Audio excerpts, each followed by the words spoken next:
Finalmente adesso c'è una proposta di legge concreta avanzata da Mare Amico per il riutilizzo delle barche fantasma. È da tempo che lavoravamo su questa modifica, i nostri avvocati finalmente hanno preparato una bozza e l'abbiamo inviata alla Presidenza del Consiglio dei Ministri.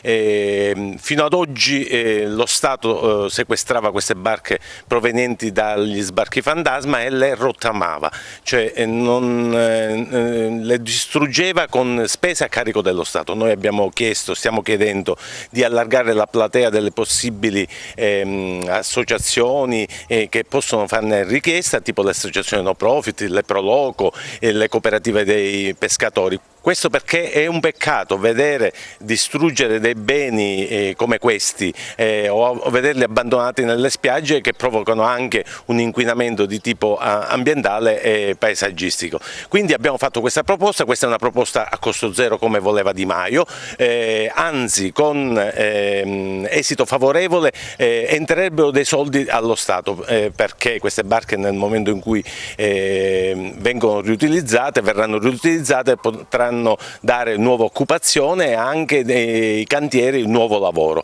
Anche la Lega è favorevole a questa proposta, ne abbiamo parlato con Salvini, è una buona legge e quindi aspettiamo un buon esito presto. Numeri alla mano, quante barche approdano sui nostri litorali se dovessimo considerare solo quelli della provincia di Agrigento? Allora, lo scorso anno abbiamo avuto 80 sbarchi fantasma, cioè 80 barche arrivate e abbandonate nelle spiagge, senza contare quelle di Lampedusa, quelle sono diverse decine. Di queste parecchie sono state rottamate dallo Stato con spese a carico dello Stato, altre sono state abbandonate in spiaggia e sono ancora abbandonate in spiaggia, e poi un ultimo scoop: ne abbiamo trovate 18 abbandonate nel molo di Levante del porto di Porto Empedocle.